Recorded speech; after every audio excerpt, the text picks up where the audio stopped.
Энэ оны эхний 8 сарын байдлаар аймгийн цагдаагийн газарт заллах гэмт хэрэг 100-тай бүртгэгджээ.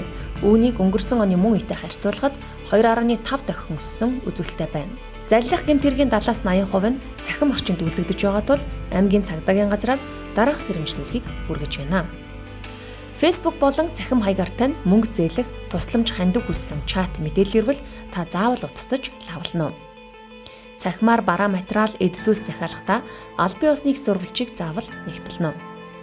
Хуурамч цахим хуудас, интернет худалдааны платформуд, олон нийтийн сүлжээ, электрон шуудангийн хаяг ашигласан болон Facebook зарын группүүдэд тавигдсан зах зээлийн үнээс элтэд доогуур үнээр зарж борлуулж байгаа эд зүйлийг худалдан авахгүй байхыг анхаарна.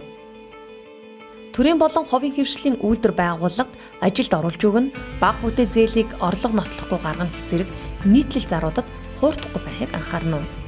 Өөрийн Facebook, интернет банк болон бусад цахим хаягийн нууцлал аюулгүй байдлыг сайтар хангахыг Орхон аймгийн цагдаагийн газраас анхааруулж байна.